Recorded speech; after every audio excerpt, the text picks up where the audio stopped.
50-yard backstroke. He won. The meet record here is 30.79, held by Kaylee Lawler from 2015.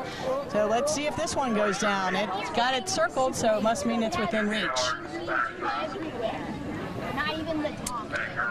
Here in Heat 1, we have Lane 1, Eliza Navarrete of Fort Johnson. Lane 2, Logan Kelly, Pine Forest. Lane 3, Savannah Godfroy, James Island. Lane 4, Bailey Allemeyer, Somerville Y. Lane 5, Sophie Lee from Ashboro, and Ella Rogers K in Lane 6 from Park Shore. She's swimming an age up, a 10-year-old swimming in the 11-12 age group.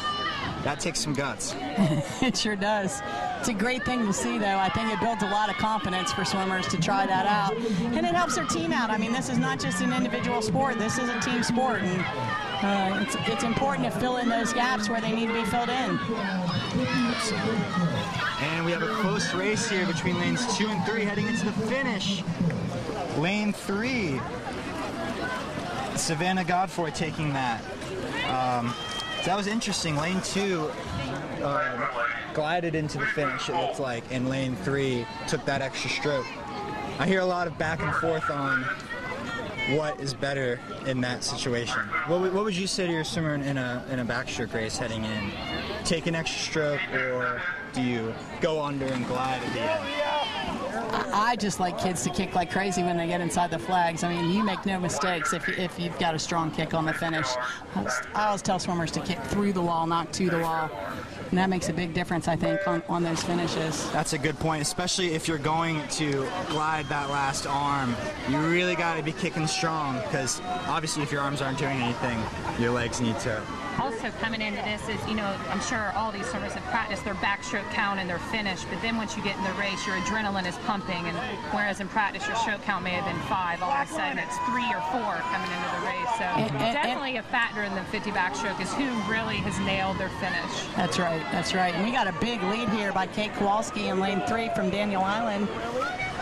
She's got her head back nice. And there we do see a nice strong finish coming into the wall at a 37.15. That's almost a 2-second time drop in a 50, which is pretty good. I imagine here at City Meet a lot of these kids are getting their first experience with these touch pads starting from them. Is that a concern at all for... I haven't had coached too many kids in the meet, but is that a concern with these kids doing backstroke starts off a touch pad for the first time? Because it is a different type of feel. Yeah, I think so, for sure, especially, you know, placing your feet on those touch pads is very slick. They easily slide, kind of like if you could put a towel over the touch pad as they did the block, they probably would choose to. And then even later tonight for the 100 IM, going from backstroke to breaststroke, it'll be interesting to see how they do with that, because it is a newer thing for them. It is, and we got a lead here in lane 3 by Claire Green. Nora Brown, lane 3 from Long Point. Finishing strong with a 36.02. That is nice race by her. A big drop for Nora Brown. I used to coach Nora when I coached Long Point. Good kid, we're hard worker. Hey, get your time, Leah. Hey, what was your time? 36.29. Thank you. Setting the stage. This is Heat 4. Lane 1, Allison Carter, Kerfield. Lane 2, Isabella Graham, Kusal.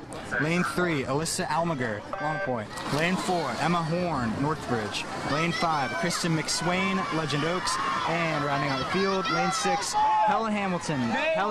Boy, and lane 2 just took off. Really had a powerful start there. It's nice to see that they got a little shade there at that end. You know, tomorrow those 50 backs are going to be a little bit more difficult, I think, when you got the sun in your eyes coming off those walls.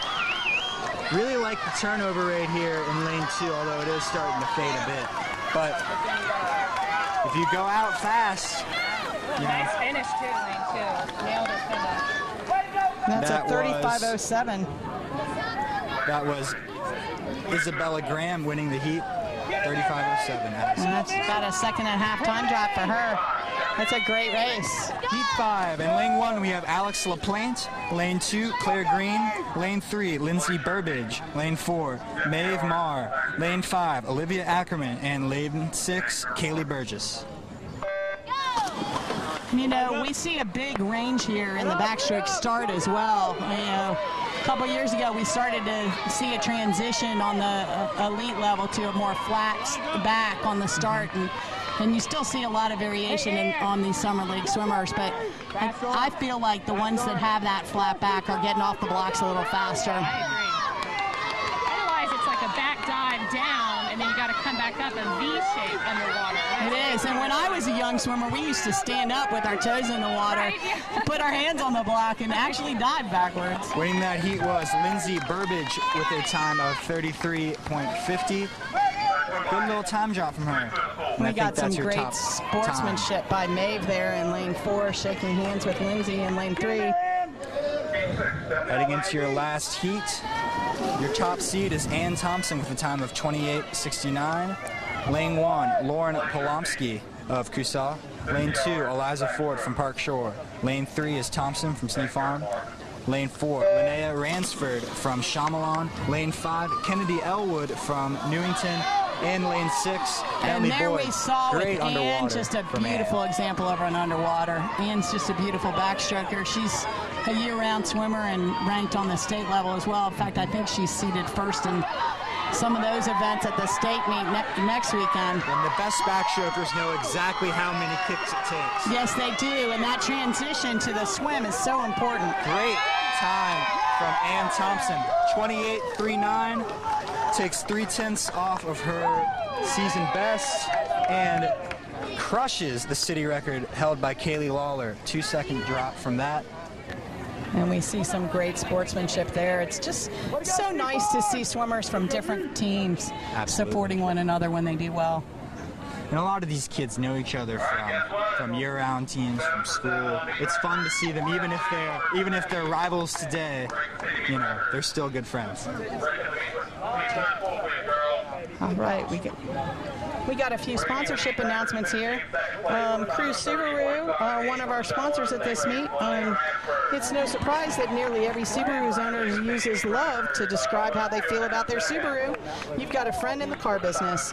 See for yourself at Cruise Subaru on Rivers, just north of Northwoods Mall. Maritime Pools, maintaining pools throughout the Low Country.